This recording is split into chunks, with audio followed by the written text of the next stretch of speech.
Bismillahirrahmanirrahim. Assalamualaikum warahmatullahi wabarakatuh. Bismillah biquwatillah wa binasrillah la hawla wa la quwata illa billahil aliyil azim. Rabbi israh li sadri wa yassir li amri wahlul 'uqdatam min lisani yafqahu qawli, amma ba'd. Qala Allah ta'ala fi kitabihil karim wa huwa asdaqul qailin. A'udzu billahi samil alim minasyaitonir rajim. Bismillahirrahmanirrahim. Ya ayyuhalladzina amanu taqullaha haqqa tuqatih wa la tamutunna illa wa antum muslimun.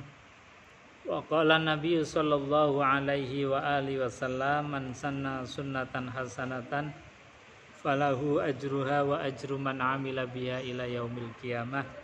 Wa man sanna sunnatan sayyi'atan fa 'alaiha wizruha wa wizru man 'amila biha ila yaumil qiyamah. Shadaqallahul azim wa shadaqa rasuluhul karim wa nahnu 'ala dzalika minasyahidin walhamdulillahi rabbil alamin.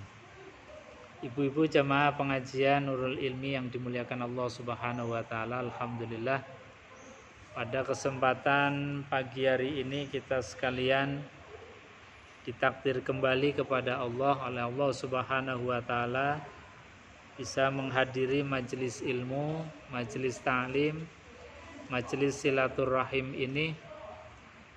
Mudah-mudahan hadirnya kita senantiasa diberikan keberkahan oleh Allah Subhanahu wa taala, tambah ilmu, tambah makrifat, tambah dekat dengan Allah Subhanahu wa taala.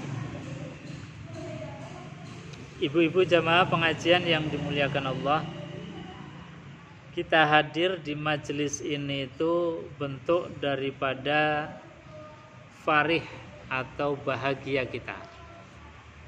Dan Allah itu memang perintahkan kepada kita, qul bi fadlillah wa bi rahmatihi fabidzalika falyafrahu.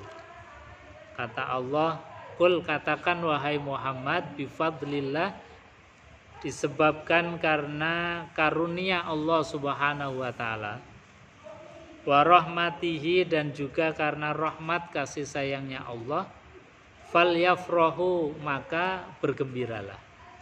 Jadi gembira, senang itu juga ibadah. Ibadah itu enggak hanya sholat, puasa, zakat, haji saja, tapi kita bangun tidur itu senang, guyang-guyu, gembira, hatinya tidak ada tekanan, hatinya senang, itu sudah ibadah kepada Allah Subhanahu wa taala. Artinya apa? Orang senang itu pasti syukur. Orang senang itu gembira, orang senang itu merasa nyaman dengan takdirnya Allah. Dan ciri orang senang itu ya biasanya ya dicirikan gampang ketemu orang. Itu kalau senang. Coba kalau kita lagi suntuk itu kan rasanya mau ketemu aja susah.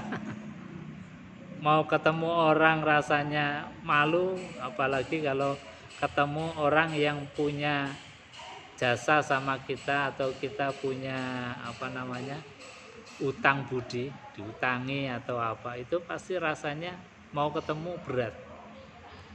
Ketika kita mudah ketemu dengan siapapun, itu artinya hati kita lagi senang, hati kita lagi gembira. Ketika kita ngaji dengan penuh optimis, ikhlas karena Allah, itu juga bagian dari farih, gembira, senang kita. Jadi senang itu bisa diekspresikan dengan macam-macam. Yang mudah ya tadi, gampang, mudah ketemu dengan orang.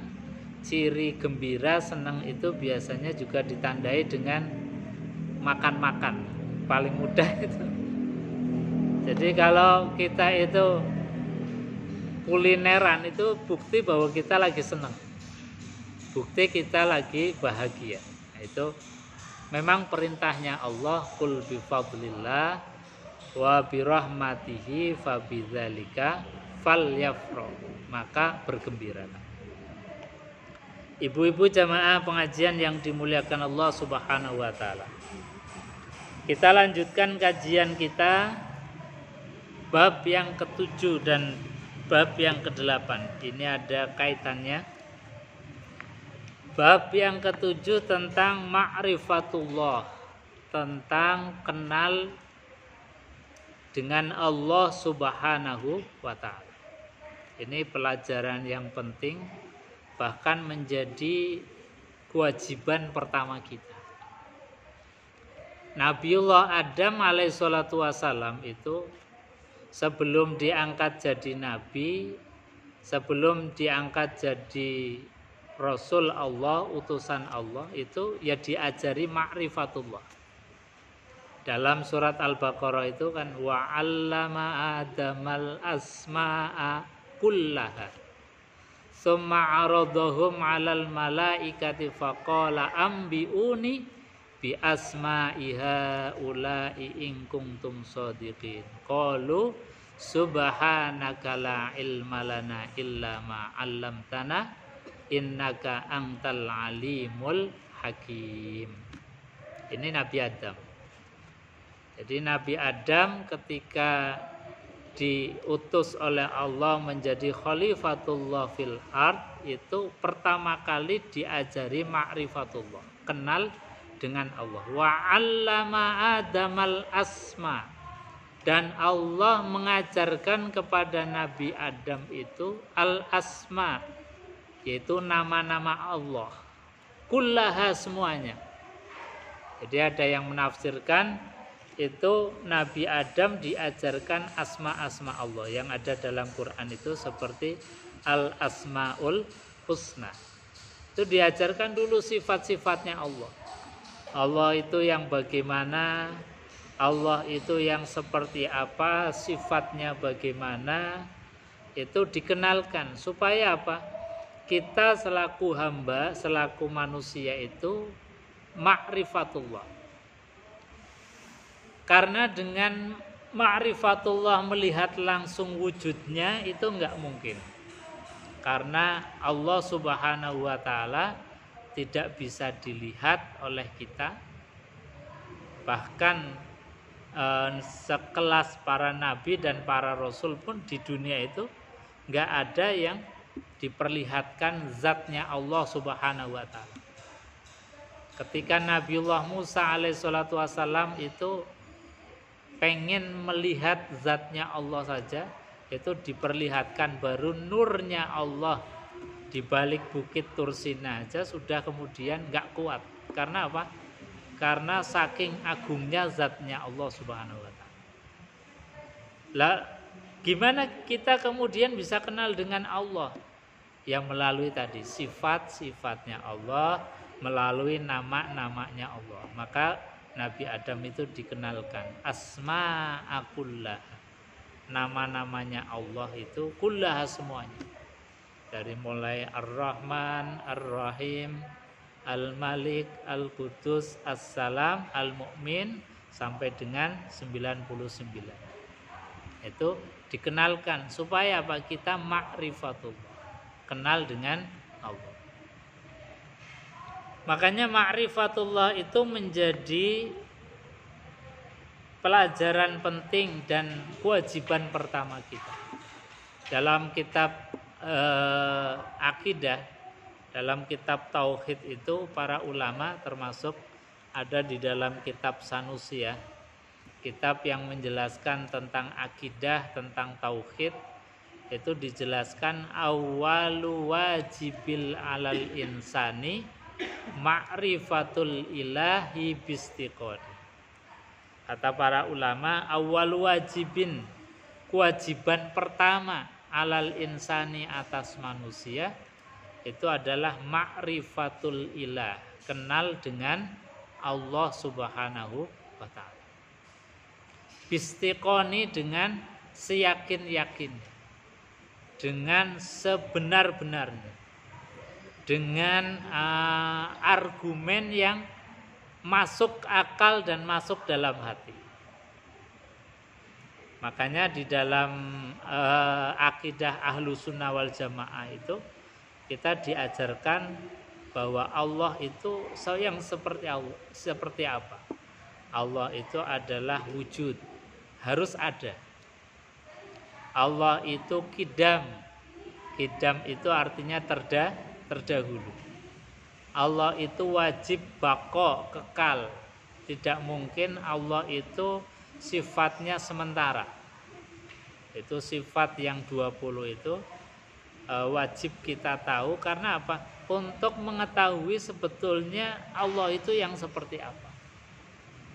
Soalnya apa? Kadang-kadang kita atau ada semacam pandangan, pikiran, pendapat itu seperti ketika menggambarkan Allah itu kemudian seperti diwujudkan dengan benda. Misalnya Allah berada di Baitullah, seperti Allah itu berada di dalam Ka'bah. Atau ketika memahami yadullah fauqa aidihim, tangan Allah di atas tangan manusia. Ini kan gambarannya kemudian Allah seperti punya tangan. Atau Ar-Rahmanu 'alal 'arsy istawa, bahwa Allah zat yang Rahman itu bersemayam di atas arsy. Jadi seperti raja yang duduk di atas singgah sana. Ini kalau tidak hati-hati, itu bisa menyerupakan Allah dengan makhluk.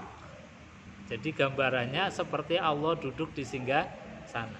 Padahal itu bahasa-bahasa yang sifatnya adalah kiasan, atau bahasa-bahasa yang sifatnya untuk memudahkan kita di dalam mencerna. Jadi kembali lagi bahwasanya ketika kita mau ma'rifatullah, kenal dengan Allah, maka kenalilah sifat-sifat. Kenalilah nama-namanya Allah Subhanahu wa taala. Af'al perbuatan-perbuatannya Allah. Ini maka kita akan menjadi kenal. Karena apa? Karena kalau kita enggak menghujam dalam hati argumen kita tentang Allah, ini seperti kemarin saya dapat share-sharean, ada pertanyaan mahasiswa itu. Pertanyaannya apakah Tuhan bisa membuat batu yang batu itu dia sendiri tidak bisa mengangkatnya? Itu pertanyaan, sebetulnya pertanyaan yang sangat menjebak. Kalau Allah bisa membuat batu yang dia sendiri tidak bisa mengangkatnya, itu artinya berarti Tuhan itu kemampuannya terbatas. Membuat tapi dia tidak bisa melakukan atau mengangkatnya sendiri. Membuatnya bisa, karena Allah Maha Kuasa, Allah Maha Mampu. Allah itu adalah kudrah, kekuasaannya mutlak, membuat apa saja mampu. Tapi pertanyaannya, Allah membuat batu besar yang dia sendiri tidak bisa mengangkatnya. Ini kan pertanyaan yang menjebak. Artinya apa? Allah membuat sesuatu yang dia tidak mampu.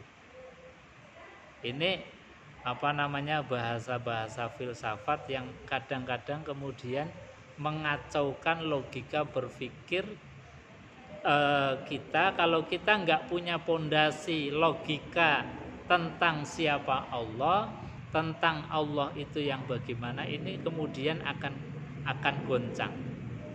Ya, seperti tadi, kalau dulu misalnya zaman komunis, anak-anak itu diajarkan, anak-anak Tuhan ada apa enggak?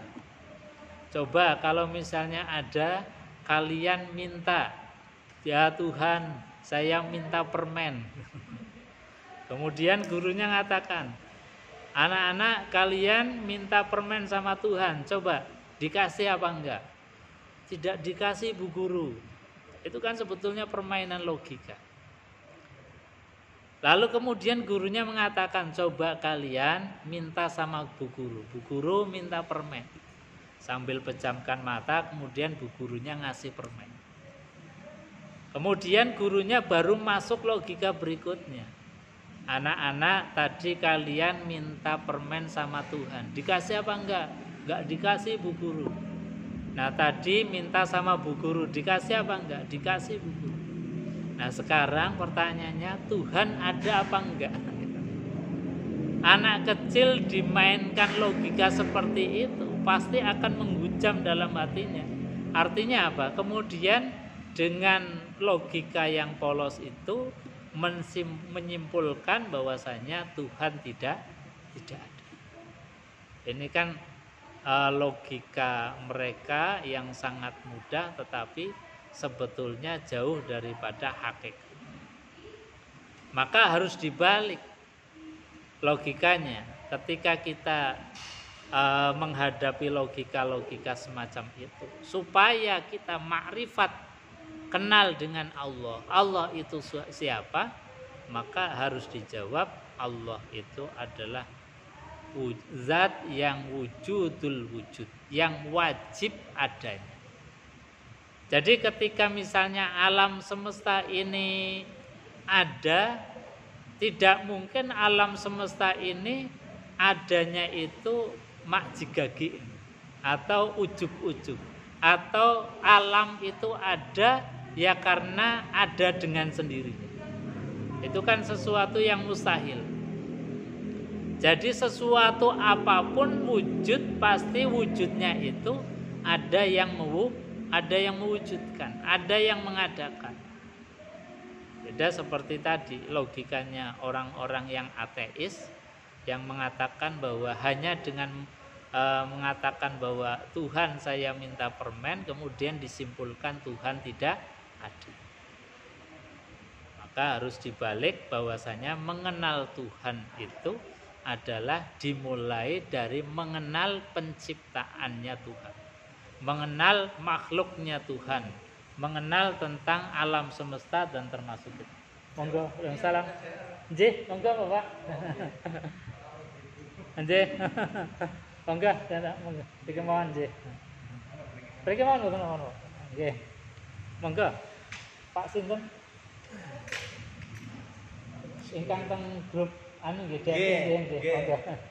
Niki namung halaqah anu ibu-ibu. Nggih, jane mboten ibu-ibu mawon, biasane nggih enten bapak-bapak. Nggih. Nggih. Tang Al-Azhar niku anu napa halaqah enten beberapa majelis. Kados dinten niki nggih wau pun enten majelis. Niki jam niki nggih enten teng ngandhap, enten teng inggih. Nggih, kathah nggih. Nggih. Mungkin yang di atas, Pak. Nggih. Saya enggak tahu juga. Nggih. Nggih, matur suwun Bapak hadirnya. Nggih. Kita lanjutkan kajian kita dari bab ma'rifatullah. Jadi kewajiban kita pertama yang dibebankan oleh syariat, oleh Allah Subhanahu wa taala adalah kenal dengan Allah dengan sekenal-kenalnya, dengan sedekat-dekatnya.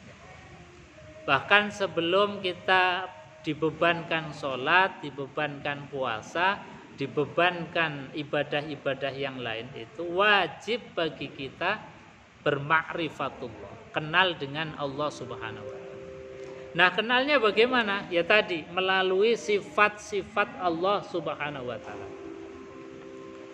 Kalau kita mengenal Allah dengan zatnya, itu sesuatu yang mustahil, karena Allah tidak bisa diindra.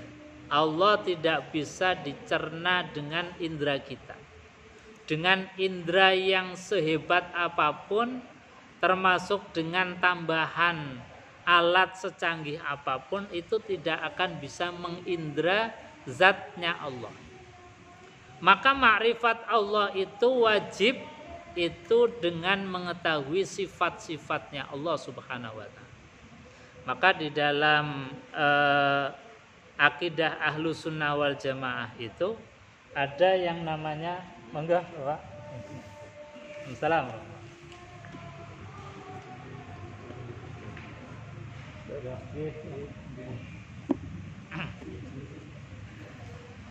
Dalam akidah Ahlus Sunnah wal Jamaah, untuk kita bermakrifatullah, kenal dengan Allah Subhanahu wa taala, ada yang disebut sebagai sifat 20-nya Allah.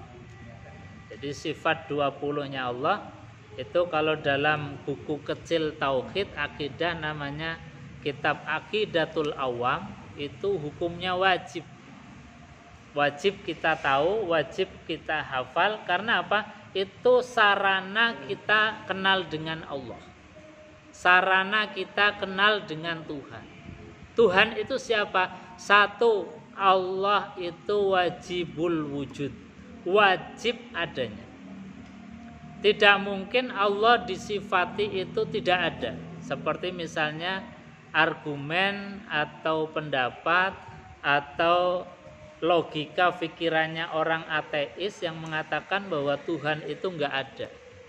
Alam semesta ini wujud atau ada ya karena dengan sendirinya. Itu kan sesuatu yang mustahil. Maka Tuhan itu harus disifati wajibul wujud. Wajib adanya.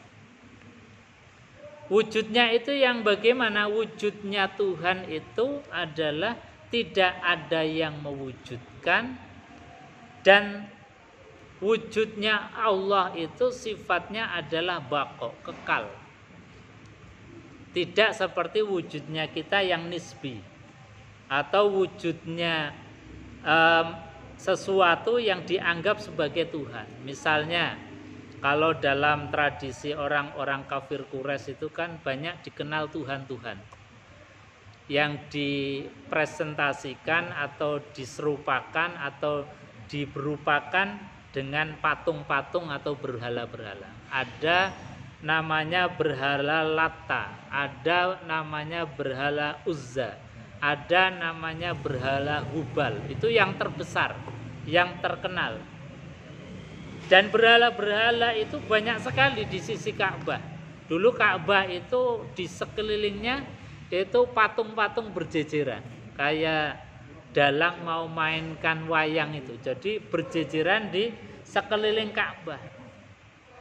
Saking banyaknya patung-patung berhala yang ada di sekeliling Ka'bah, nggak muat, sampai berhala itu dijejerkan dari mas'a. Mas'a itu tempat sa'i antara Safa dan Marwah.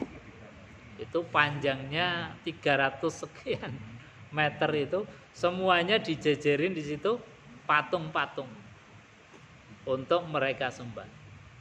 Jadi mereka menganggap bahwasanya ketika menyembah Tuhan itu melalui media-media, melalui sarana. Jadi orang-orang yang terkenal yang berjasa bagi mereka kemudian dijadikan patung dan dijadikan sarana penyembahan kepada Tuhan.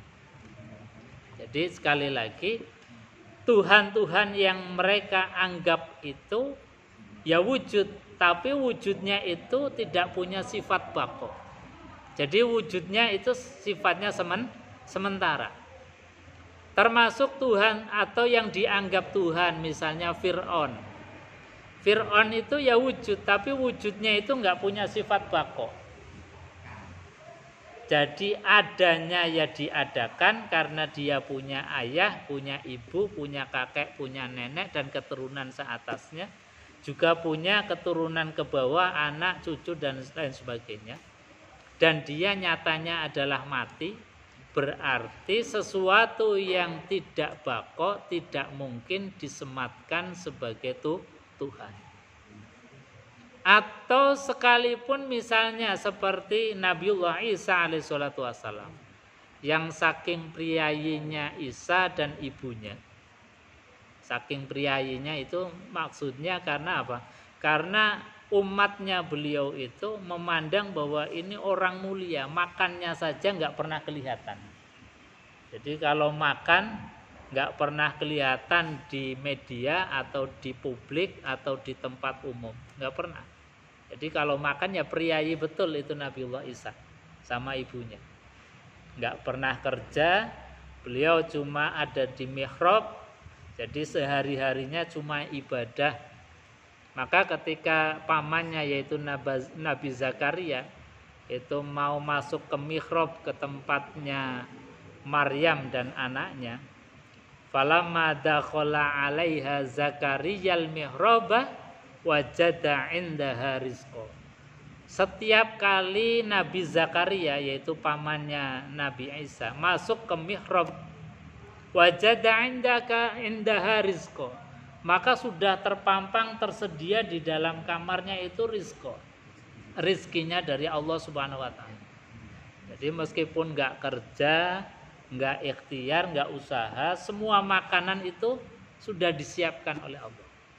Ini dalam bab yang pertama, namanya makom tajrid.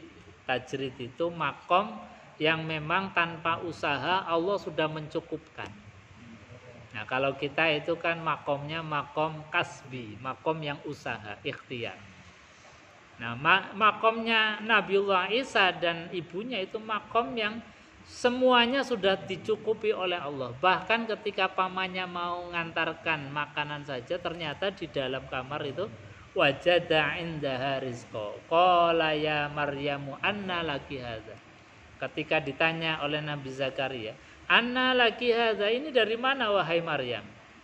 Qalat huwa min indillah. Ini semuanya datang dari Allah Subhanahu wa taala. Ini saking priayinya. Jadi makan saja nggak pernah terpublikasi, nggak pernah dilihat oleh orang. Saking priayinya. Qalat Rabbi Kemudian Maryam mengatakan bahwasanya ini adalah rizki dari Allah Subhanahu wa taala. Falamma dakhala 'alaiha Zakariyal mihraba wajada 'indaha rizqa qala ya Maryamu anna laki hadza qalat huwa min indillah. Ini dari Allah Subhanahu wa taala. Innallaha yarzuqu may yasha'u bighairi hisab. Kalau Allah sudah ngasih rizki itu tanpa batasan, meskipun tanpa usaha, Allah kadang ngasih rizki yang tanpa batas. Ini makomnya Maryam dan anaknya yaitu Nabiullah Isa. Saking priayinya itu kemudian orang menganggap bahwasanya ini kok orang nggak seperti orang biasanya. Berarti ini mungkin Tuhan. Jadi dianggapnya malah sebagai Tuhan. Jadi sesuatu itu kadang dianggap salah karena perilaku manusia atau perilaku kita yang terlalu priayi, terlalu soleh, kemudian dianggapnya berlebihan oleh umat. Maka Nabi Muhammad SAW ketika diutus sebagai nabi, karena kenabian Nabi Muhammad itu setelah tadi kasusnya Nabi Isa dianggap sebagai Tuhan, Nabi Muhammad itu ketika makan itu ya bareng-bareng sahabat. Supaya apa? Supaya kelihatan sifat basyariahnya. Bahwasanya Nabi itu makan. Nabi Muhammad itu ya butuh makan, butuh istirahat, butuh berkeluarga. Supaya apa? Kelihatan basyarnya. Kelihatan sifat-sifat kemanusiaannya. Makanya Nabi Muhammad itu aman, tidak kemudian umatnya mengagung-agungkan sampai menuhankan Nabi Muhammad. Itu nggak akan pernah terjadi. Karena apa? Karena perilakunya Nabi Muhammad SAW dalam keseharian itu betul-betul mencerminkan dirinya sebagai basyarun, sebagai manusia. Manusia ya layaknya manusia, butuh makan, butuh minum. Manusia juga butuh keluarga. Beliau punya anak, punya keluarga. Beliau juga di dalam muamalah biasa. Ini supaya tidak dianggap sebagai Tuhan. Jadi sekelas Nabiullah Isa alaihissalatu wassalam saja disalahpahami, maka harus diukur. Ketika dianggap sebagai Tuhan, maka harus ada ukurannya. Tuhan satu, ukurannya harus wujud.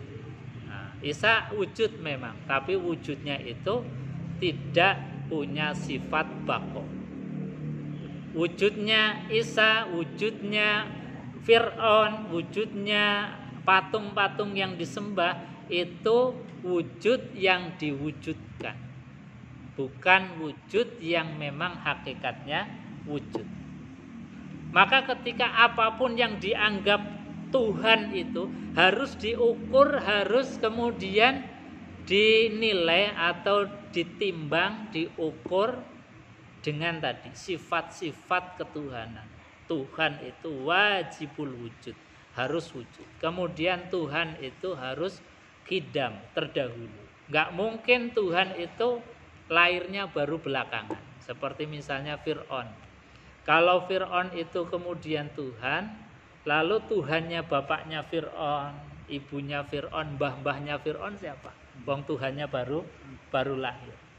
Maka Tuhan itu harus bako, harus kekal. Nabi Isa ada wujud tapi enggak kekal. Karena apa? Faktanya Nabiullah Isa masih butuh makan, masih butuh minum.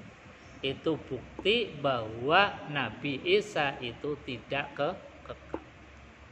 Karena apa? Karena orang sehebat apapun kalau masih butuh materi yang lain, itu tandanya nggak kekal.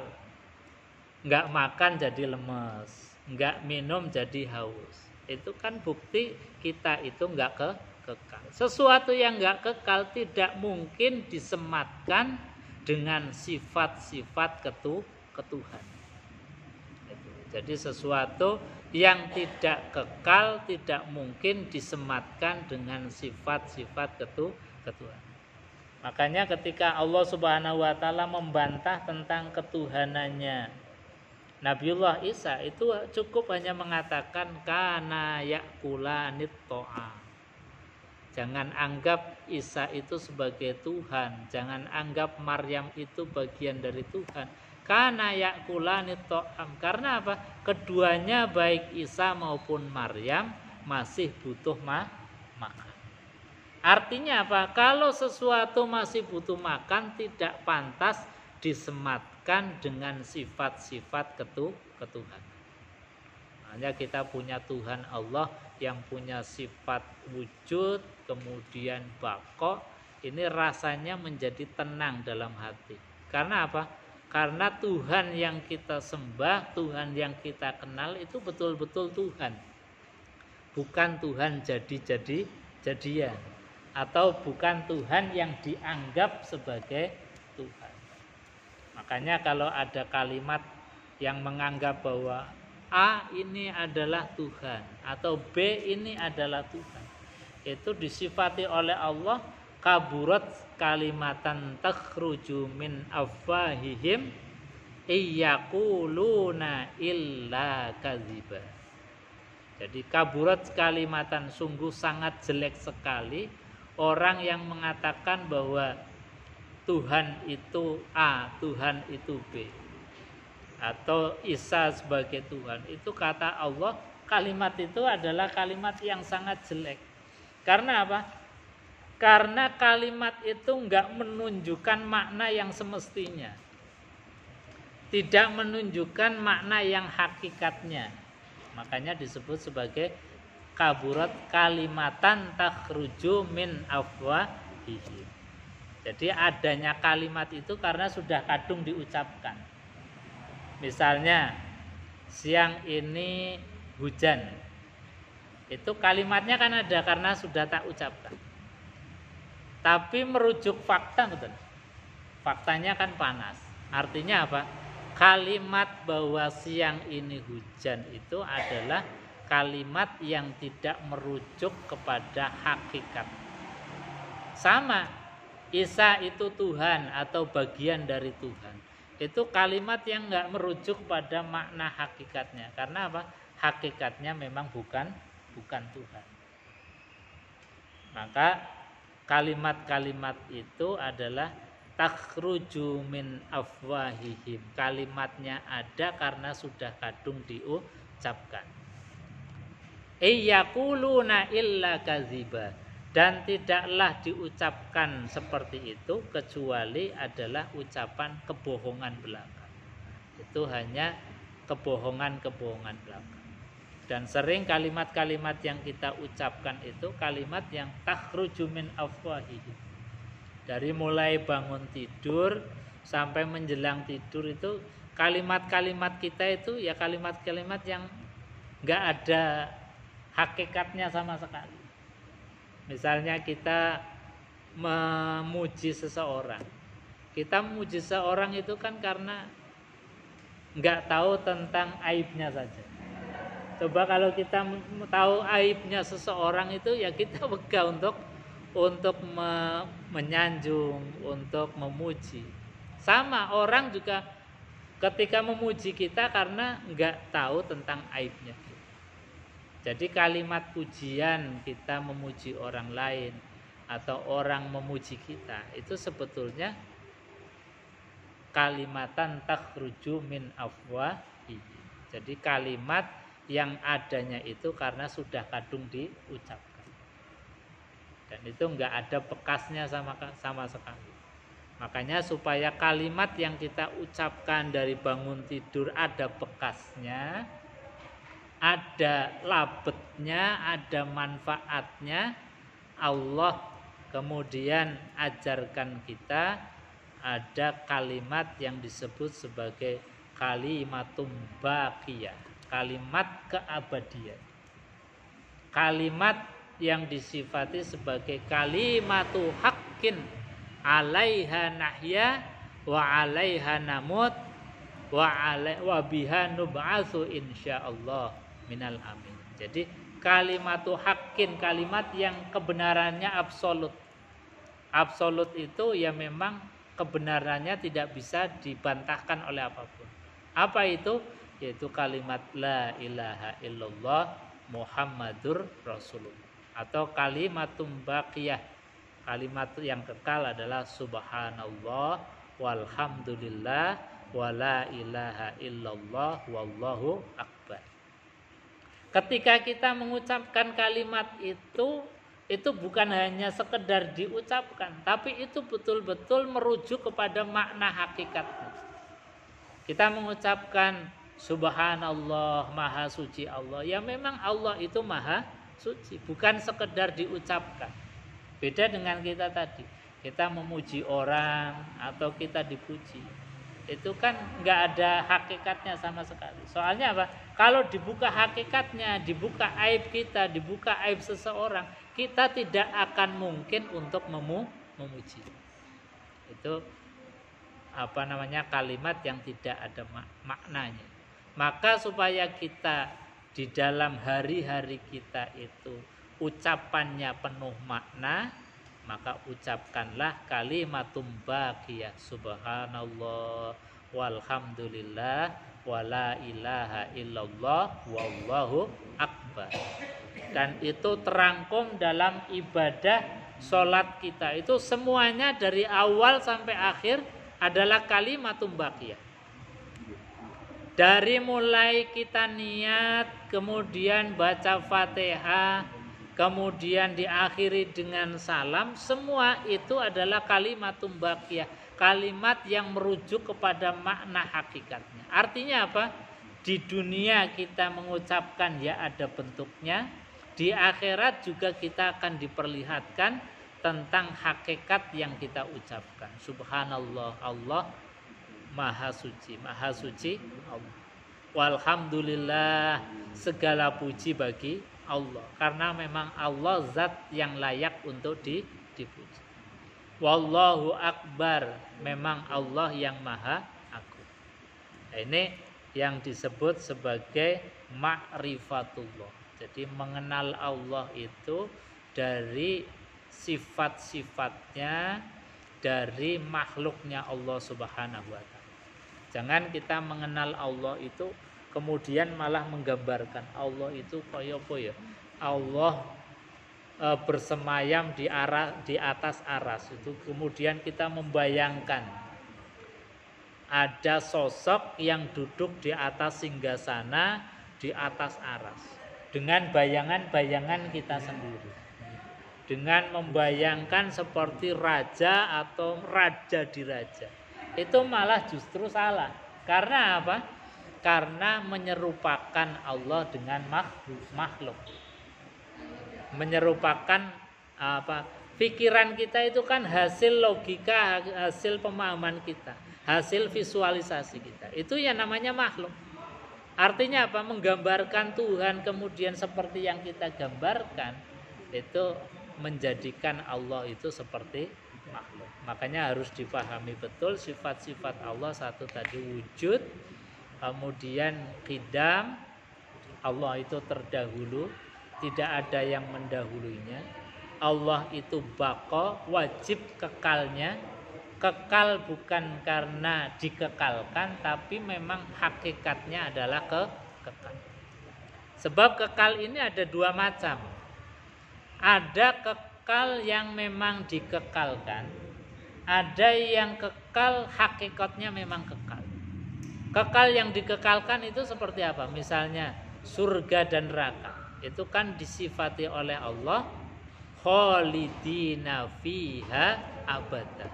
Yang masuk surga ya khalidina fiha abadan, akan kekal selama-lamanya. Yang masuk neraka juga akan kekal selama-lamanya. Artinya bahwa surga dan neraka itu juga kekal. Tapi kekalnya itu kekal yang dikekalkan, bukan kekal yang hakikat. Nah, kekalnya Allah itu hakikatnya memang kekal. Jadi Allah punya sifat baqa, kekal. Kemudian supaya kita kenal dengan Tuhan itu harus memahami sifat yang lain, yaitu apa? Allah itu adalah mukhalafatul lil hawadis, wajib beda dengan makhluk. Jadi kalau kita kemudian memvisualisasi Tuhan itu seperti ini, seperti itu berarti itu bukan Tuhan dan harus dijauhkan. Tidak boleh kemudian ada terbersit kita membayangkan misalnya dalam sholat menghadap ke Ka'bah, Allah berada di dalam Ka'bah seperti lagi duduk atau apa. Itu nggak boleh terfikirkan seperti itu. Ya kita harus hanya boleh kemudian Allah itu harus berbeda dengan makhluk. Makanya dalam akidah ahlu sunnah wal jamaah, di dalam memahami ayat-ayat yang menyerupai dengan makhluk seperti yadullaha fawqa aydihim, tangan Allah di atas tangan manusia. Itu kemudian ditakwil, yang dimaksud adalah kekuasaannya Allah meliputi semua makhluknya Allah Subhanahu wa ta'ala. Atau Ar-Rahmanu 'alal 'arsy istawa. Ar-Rahman, Allah itu bersemayam di atas aras. Itu maksudnya adalah bahwasanya kudrah, kekuasaannya Allah itu di atas kekuasaan yang lain. Jadi Allah tidak bisa disamakan dengan kita. Allah tidak bisa disamakan dengan makhluknya Allah Subhanahu wa ta'ala. Kemudian mukhalafatul lil hawadis, Allah wajib berbeda dengan makhluk. Sifat Allah yang lain adalah qiyamuhu binafsih. Allah itu adanya dengan sendirinya, tidak ada yang mengadakan dan tidak ada yang mendahului, tidak ada materi yang untuk membuatnya. Jadi Allah ya awal, paling awal tidak ada yang mengawali, paling akhir tidak ada yang mengakhiri, berbeda sama sekali dengan apapun, dan juga adanya Allah itu berdiri sendiri. Itu kemudian kita akhirnya bisa menetralisir semua apapun yang kemudian dianggap sebagai Tuhan. Jadi ukurannya itu. Kalau misalnya ada yang menganggap Isa itu bagian dari Tuhan, diukur saja dengan tadi sifat-sifat tadi. Wujud, mungkin ada wujudnya, tapi wujudnya itu nggak kekal, nggak bako. Oh, berarti dia tidak Tuhan atau bukan Tuhan. Kemudian dia berdiri, ternyata ada yang melahirkan, berarti dia itu bukan Tuhan. Karena sifatnya Tuhan wajib mukhalafatul lil hawadis, berbeda dengan makhluk dalam hal apapun. Kalau Isa itu masih manusia, Fir'aun itu masih manusia, atau siapapun itu masih makhluk, maka yang semacam itu tidak layak disematkan dengan sifat-sifat ketuhanan. Jadi sebetulnya nazom-nazom atau pelajaran-pelajaran seperti dalam kitab Aqidatul Awam yang dulu itu biasanya dinazomkan atau disiirkan kalau sebelum sholat.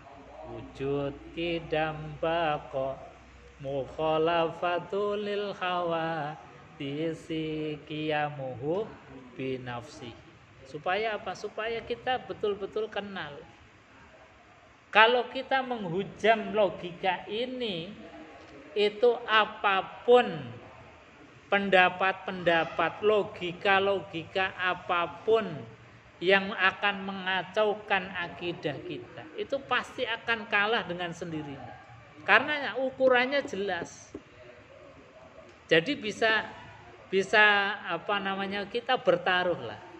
Kita artinya oke, Tuhanmu itu coba kita uji dengan Tuhan menurut versi kita. Jadi fair saja. Di Quran juga seringkali Allah mengatakan kalau memang Tuhanmu demikian, oke, nggak apa-apa, kata Allah, diuji saja. Apakah mereka itu ketika aku menciptakan alam semesta mereka urun ikut membuatnya, kata Allah dalam Quran. Kalau memang nggak pernah andil urun atau bersama-sama membangun alam, membangun bumi, apakah layak kemudian disematkan sebagai Tuhan? Jadi akidah kita itu sebetulnya akidah yang sangat terbuka. Jadi kalau ada orang yang kemudian menganggap Tuhannya macam-macam, oke, nggak apa-apa, diadu aja dengan argumen kita. Ukurannya tadi, ukurannya Tuhan itu wajibil wujud, harus wujud ada. Ini satu sifat wujud saja sudah menganulir pendapat yang begitu luar biasa dari orang-orang ateis. Orang ateis kan mengatakan bahwa Tuhan tidak ada. Lah, Tuhan tidak ada, lalu yang menciptakan alam semesta ini siapa? Kan pertanyaannya demikian. Pertanyaannya lanjutan, kalau Tuhan nggak ada, bumi, langit, galaksi, bintang-bintang, siapa yang menciptakan? Wong sudah kadung wujud, sudah kadung ada. Masa sesuatu yang ada nggak ada yang menciptakan? Itu kan di luar logika nalar sehat kita. Maka nalar logika sehat kita itu paling mudah, paling dapat mencerna alam semesta yang sudah kadung ada ini pasti ada yang menciptakan. Siapa itu? Zat yang wajibil wujud, yang wajib adanya. Entah dengan nama apapun. Kalau kita karena Allah sudah mengenalkan diri Tuhan itu namanya Allah, ya kita memanggilnya dengan kalimat Allah. Tapi sekelas filosof misalnya, orang yang nggak kenal agama itu kalau logika pikirannya itu digunakan dengan baik, itu pasti akan menemukan. Makanya filosof dulu, kalau kita belajar dulu di kuliah, itu kan filosof juga sudah menemukan nggak mungkin alam ini ada tanpa ada yang menciptakan. Maka kemudian mereka mengatakan causa prima. Causa prima itu sebetulnya ya wajibil wujud. Tapi para filosof membahasakannya sebagai causa prima, sebab utama. Atau sebab yang awal, atau sebab awal. Itu namanya causa prima. Kalau dalam bahasa akidah ahli sunnah wal jamaah itu ya wajibil wujud.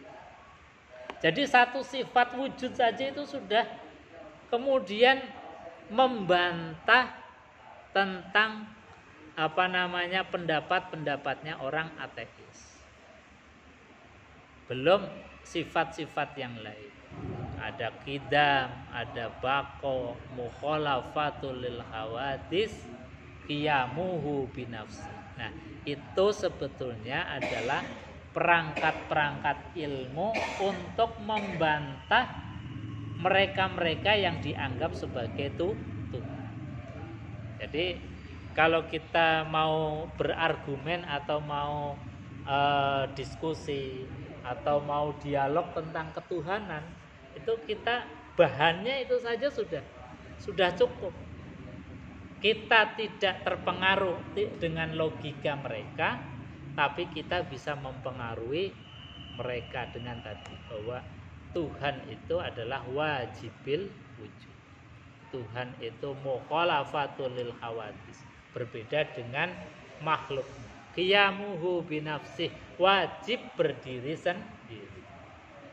Maka ketika ada yang dipertuhankan, kok ternyata itu dilahirkan seperti Isa, punya ibu, punya kakek, punya nenek.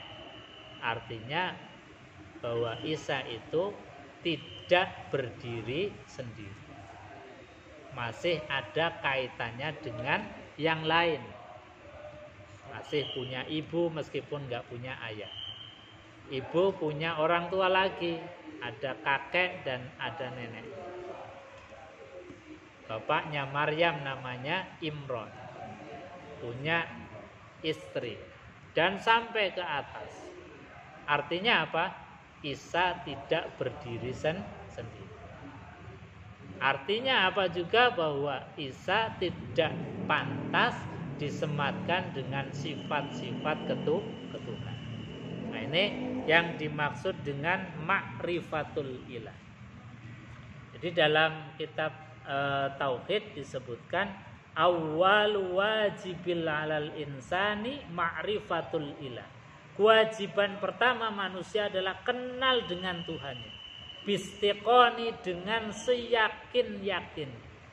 Artinya seyakin-yakinnya itu adalah ketika ada pendapat lain, ada tentang isu-isu lain, nggak terpengaruh. Karena apa? Akidahnya sudah menghujam dalam hati bahwa Tuhan itu seperti ini. Tuhan itu berbeda dengan makhluk. Bapak Ibu hadirin jamaah yang dimuliakan Allah Subhanahu wa taala. Jadi kalau kita sudah memahami itu dan yakin betul, kita bisa berdialog dengan siapapun, bisa menguji dengan Tuhan-Tuhan mereka. Dan Islam itu kebenarannya adalah ma'ruf. Ma'ruf itu ya semua orang kalau pikirannya sehat, logikanya sehat, itu pasti dia akan percaya.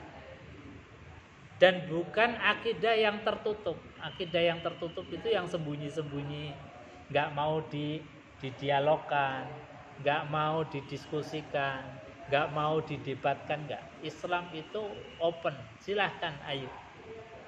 Karena apa? Pirantinya itu sudah sangat jelas bahwasanya Tuhan itu enggak bisa disamakan dengan makhluk. Itu namanya kita sudah ma'rifatul ilmi. Nah, kalau kita itu di dalam beribadah diawali dengan kenal Allah Subhanahu wa taala, itu pasti ibadah kita akan semakin khusyuk dan ikhlas. Kita kenapa misalnya sholat kita kadang-kadang masih gamang, sholat kita kadang-kadang masih ada ragu, atau sholat kita hanya mengikuti rutinitas. Itu karena dalam kita ma'rifatullah itu belum bistiqoni, dengan seyakin-yakin. Makanya kita itu harus terus menerus belajar. Makanya kata Quran itu fa'budullaha hatta ya'tiyakal yakin. Sembahlah Allah terus sampai kita menemukan satu titik keyakinan yang sudah tidak bisa digoyang-goyang lagi. Nah, itu ma'rifat pada Allah Subhanahu wa ta'ala. Jadi kalau kita sudah begitu itu luar biasa. Ibadahnya jadi sudah menyatu betul, bertajalli dengan Allah. Maka untuk bermakrifat kepada Allah, ini kalau dalam bahasanya ahli tasawuf itu ada tingkatan-tingkatan. Tingkatan yang pertama itu kita harus bertakholli. Takholli itu adalah menghilangkan dari kerak-kerak di dalam hati kita yang bisa menyumbat kita bermakrifat pada Allah.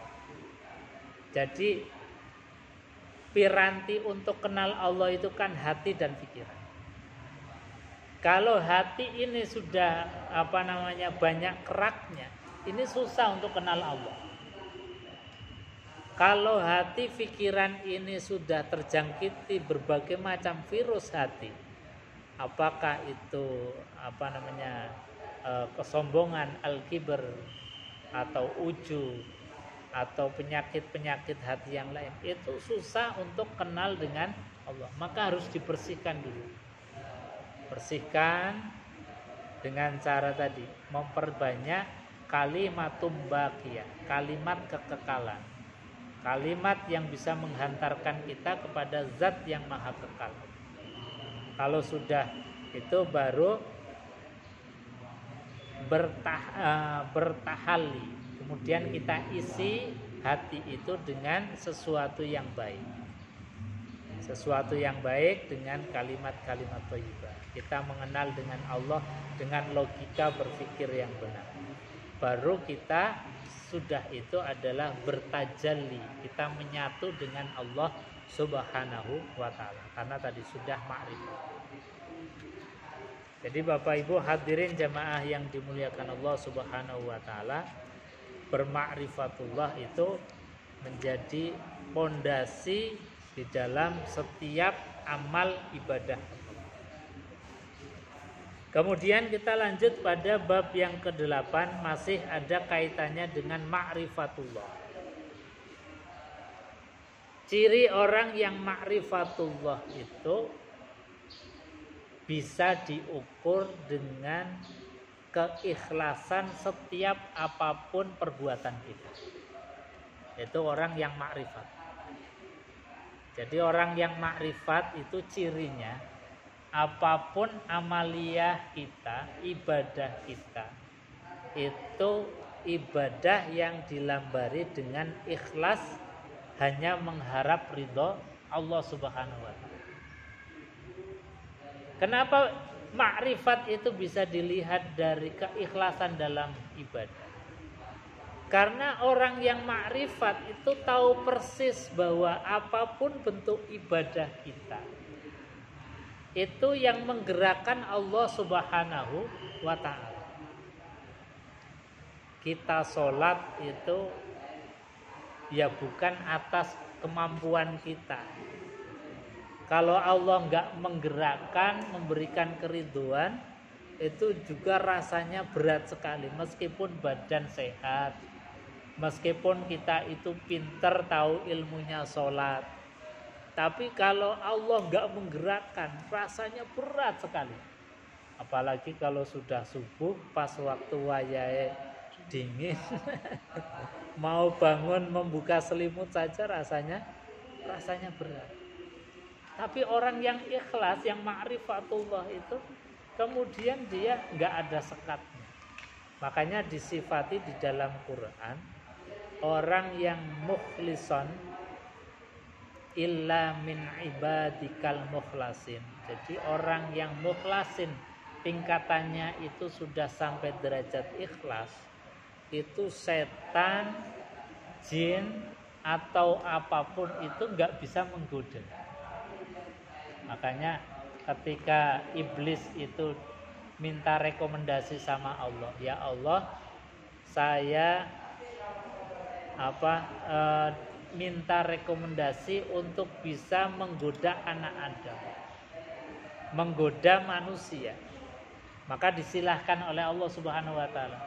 Kata Allah, silahkan saja menggoda anak cucu Adam. Tapi kata Allah, kamu tidak akan bisa menggoda manusia illa min ibadikal mukhlasin, kecuali hamba-hamba yang ikhlas. Jadi semuanya akan bisa tergoda oleh setan, semua akan bisa tergoda oleh iblis, kecuali hamba yang punya hati ikhlas, hanya mengharap ridha Allah Subhanahu wa ta'ala. Maka kalau orang ikhlas itu rasanya mau apapun ibadah enteng banget. Jadi mau ibadah itu sholat ya rasanya ringan. Karena apa?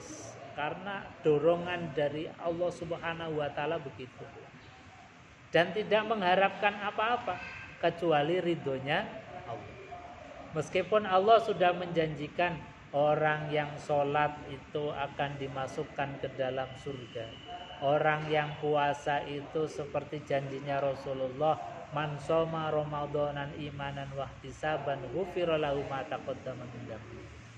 Tapi tidak kemudian menjadi acuan. Karena apa? Karena sudah bisa ruku, sudah bisa sujud saja itu rasanya sudah nikmat yang luar biasa. Jadi sudah enggak terbayang lagi minta surga, enggak terbayang lagi minta bidadari, enggak terbayang lagi minta apapun. Karena apa? Ruku, sujud saja sudah nikmat yang luar biasa. Ini orang yang ikhlas. Makanya ikhlas itu kemudian karena ini bentuknya adalah bentuk yang susah untuk dicerna. Para ulama kemudian memberikan gambaran-gambaran ringan supaya kita bisa mengukur diri. Kira-kira kita itu dalam ibadah sudah ikhlas atau belum? Nah, ini para ulama ngasih ukuran-ukuran. Ukuran-ukuran yang disampaikan oleh para ulama misalnya di dalam kitab Al-Azkar ini banyak sekali di dalam mengukur apakah kita itu dalam amal ikhlas atau tidak. Misalnya diriwayatkan dari Hudzaifah ini untuk mengukur ikhlas. Ikhlas itu yang bagaimana? Al-ikhlas antusawwiya af'alul abdi fi zahir wal batin. Di antara kita ngukur apakah amal kita itu sudah ikhlas atau belum, itu sama antara amal zahir dan amal batin. Jadi ketika kita zahirnya sholat, ya batinnya juga ikut sholat. Itu di antara ikhlas. Jadi antara zahir, amalan batin itu sama.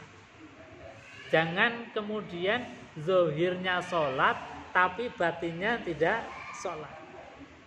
Zahirnya ngasih, memberi, berbagi, tapi batinnya aslinya janjane aku kepeksa. Karena ada orang saja kemudian saya ngasih. Jadi antara zahir dengan batin beda. Itu namanya tidak ikhlas. Ikhlas itu harus sama. Zahir yang ngasih, batin juga bersedekah. Zahirnya sholat, batinnya juga sholat. Zahirnya ngaji, batinnya juga ngaji. Itu namanya ikhlas. Jadi banyak piranti-piranti untuk mengukur ikhlas. Ini di dalam kitab Al-Azkar banyak sekali. Ada yang lebih hati-hati di dalam memberikan ukuran ikhlas. Saking hati-hatinya begini. Yang namanya ikhlas disebutkan Anil Fadil An Ibnu Abbas rahimahumullah, ini diriwayatkan dari Ibnu Abbas, disebutkan bahwasanya tarkul amal li ajlin nas riyaun wal amalu li ajlin nas syirkun wal ikhlas ayyu'afikallahu minhuma. Jadi ada satu definisi, meninggalkan amal karena manusia itu yang namanya ria. Jadi misalnya saya nggak mau ngaji, malu nanti dianggap orang yang soleh atau soleha atau orang baik. Jadi tidak ngaji, tidak beramal baik karena manusia, itu namanya ria. Ini definisi yang agak lebih tajam. Kalau ria menurut definisi umum itu kan biasanya ria itu berbuat karena manusia. Tapi ini dibalik. Tidak berbuat alasannya karena manusia, itu yang namanya ria. Sedangkan beramal wal amalu li ajlin nasyirkun, beramal karena manusia, itu dalam definisi ini sudah masuk dalam kategori syirik. Tapi syirik yang khafi samar. Karena apa? Karena biasanya orang yang semacam ini nggak sadar kalau dia sedang berperilaku kesyirikan. Karena apa? Beramal karena manusia itu sama saja menduakan Allah. Artinya apa? Dia mencari keriduan makhluk, dia mencari simpati selain Allah, dia mencari simpati dari makhluk, bukan mencari ridhonya Allah, bukan mencari simpatinya Allah. Maka orang yang beramal dalam seperti ini, itu dalam definisi ini sampai kepada derajat syirkun. Ini makanya harus hati-hati. Ini definisi yang paling ikhtiyat, paling hati-hati dan paling lebih dalam. Karena definisi yang umum biasanya ria itu beramal karena manusia. Kalau syirik itu biasanya didefinisikan adalah menyekutukan Allah Subhanahu wa taala. Sedangkan yang namanya ikhlas, kata di dalam kitab ini, al-ikhlas ayyu'afiqallahu minhum. Yang namanya ikhlas itu adalah punya kesadaran diri di dalam melakukan aktivitas apapun, kemudian setelah melakukan aktivitas diakhiri dengan minta istighfar kepada Allah Subhanahu wa taala. Ya Allah, saya mudah-mudahan sholatnya ini meskipun tidak sempurna banget, masih kurang syarat dan rukunnya. Mudah-mudahan kekurangan ini Engkau memberikan ampunan ya Allah. Jadi setiap amal ibadah apapun ditutup dengan memperbanyak istighfar. Makanya kan Nabi SAW itu mengajarkan di dalam setiap apapun perbuatan kita itu ditutup dengan istighfar. Sholat juga Nabi mengajarkan setelah sholat kita membaca istighfar. Bermajlis ngaji semacam ini, ngaji itu kan baik. Tapi Nabi mengajarkan ketika habis bermajlis, kumpul orang banyak seperti pengajian semacam ini, tutup dengan doa kafaratul majlis. Doanya ya ada istighfarnya. Subhanakallahumma wa bihamdika asyhadu alla ilaha illa anta astaghfiruka wa atubu.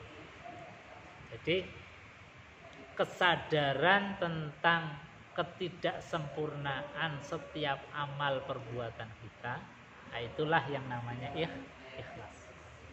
Tapi kalau kita itu di dalam beramal merasa sempurna, merasa benar, bahkan kemudian ada sifat ujub dan sombongnya, ini berarti dia belum berikhlas di dalam beramal.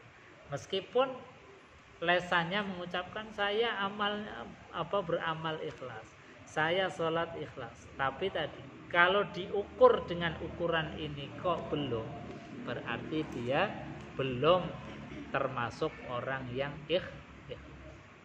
Jadi sekali lagi di antara sikap atau perilaku ikhlas itu adalah antara zahir dan batin itu sama. Kemudian ikhlas itu adalah menutup semua perbuatan kita, kebaikan-kebaikan kita dengan istighfar kepada Allah Subhanahu wa taala. Karena kebaikan kita mungkin secara syarat dan rukunnya ada yang kurang, mungkin secara sunnah-sunnahnya banyak yang tertinggal, mungkin secara adab atau etika banyak yang terabaikan dan lain sebagainya. Ini kemudian ditutup dengan istighfar. Makanya dalam kitab Al-Hikam ini Imam Athaillah As-Sakandari mengatakan bahwasanya manusia dalam keadaan baik saja kadang-kadang enggak baik. Ya baiknya ya tadi. Karena kemudian sudah merasa baik, merasa sempurna, merasa ibadahnya itu atas upaya dia sendiri, kekuatan dia sendiri.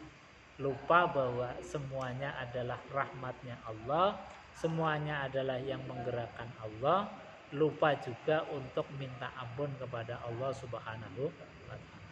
Nah, ini yang kemudian diajarkan di dalam bab yang ke-8 ini, makna daripada ikhlas. Ini masih banyak tentang makna-makna ikhlas yang lain. Jadi intinya seperti itu. Mungkin sebelum dilanjutkan sedikit, ada yang mau ditambahkan atau ditanyakan, silakan.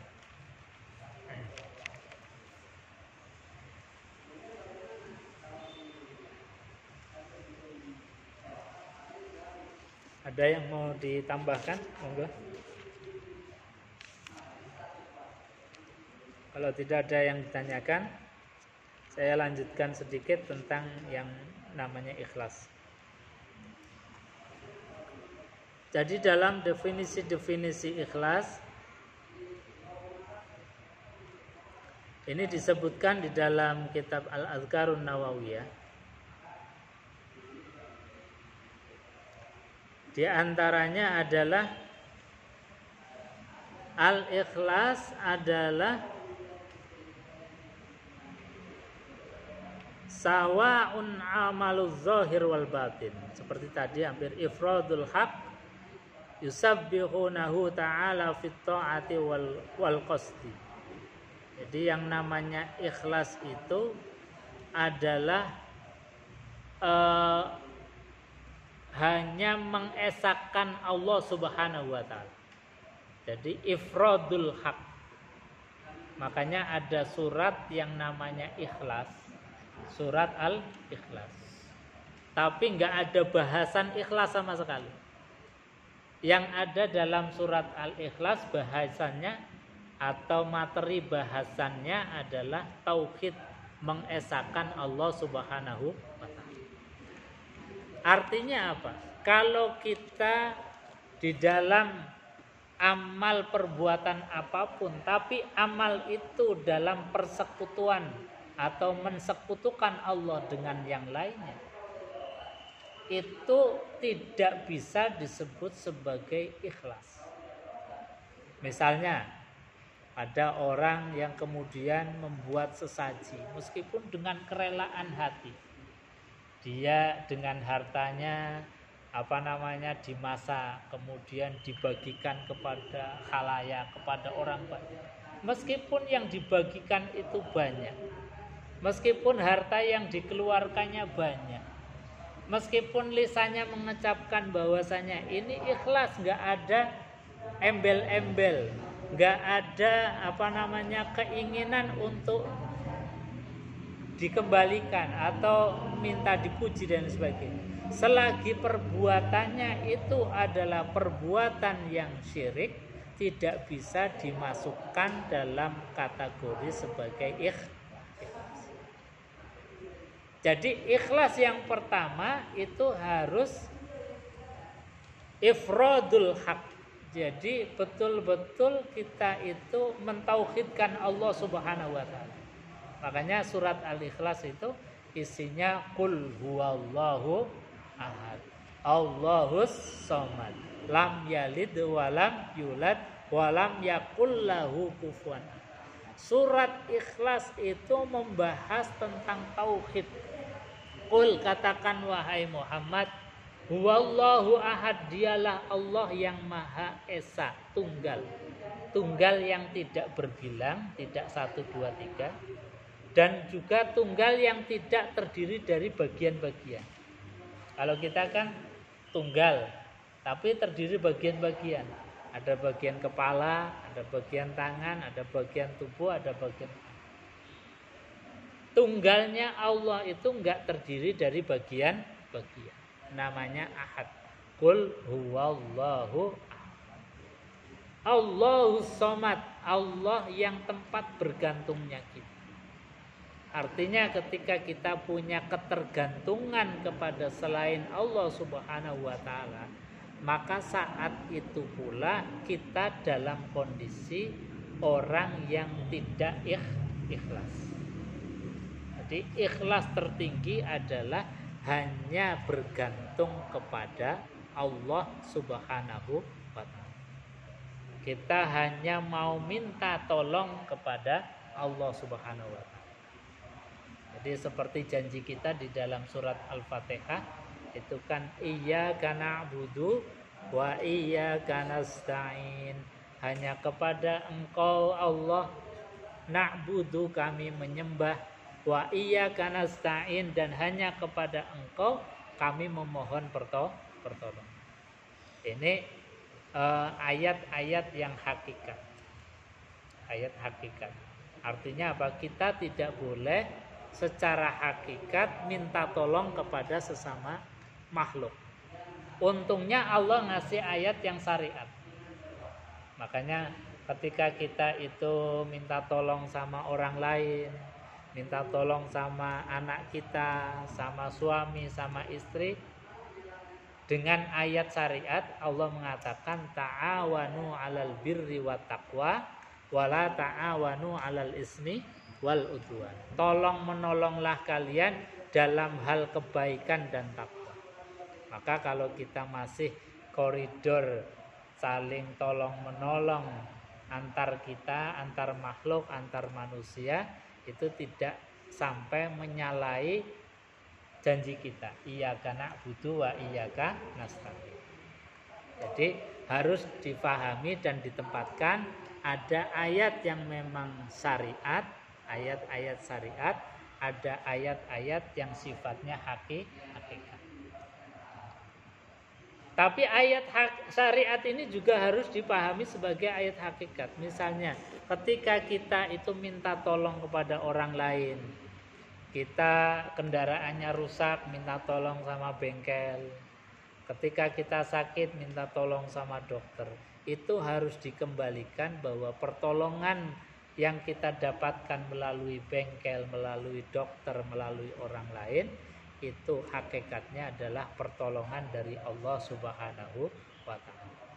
Jadi ini ikhlas, jadi kesadaran tentang ketauhidan hanya kepada Allah Subhanahu wa taala.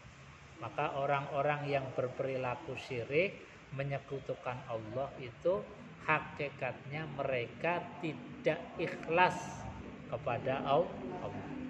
Jadi salah satu poin yang terpenting di dalam memaknai ikhlas, satu, ikhlas harus bertauhid kepada Allah. Tidak boleh mensekutukan Allah. Yang kedua, amalul zahir wal batin harus sama. Zahir kita itu ibadah, ya batin kita harus mengikuti ibadah. Itu namanya ikhlas. Atau ikhlas seperti tadi, wal ikhlas ayyu'afika Allahu minhu. Jadi setiap kali kita habis melakukan aktivitas amal apapun, ditutup dengan istighfar kepada Allah Subhanahu wa taala atas kurangnya amal kita, atas kurang sempurnanya ibadah kita.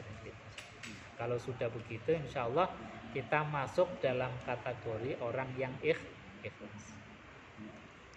Bapak Ibu hadirin jamaah yang dimuliakan Allah Subhanahu wa taala, saya kira itu sudah pukul 11 lebih.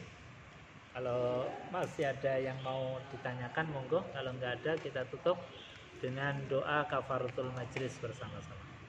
Bismillahirrahmanirrahim.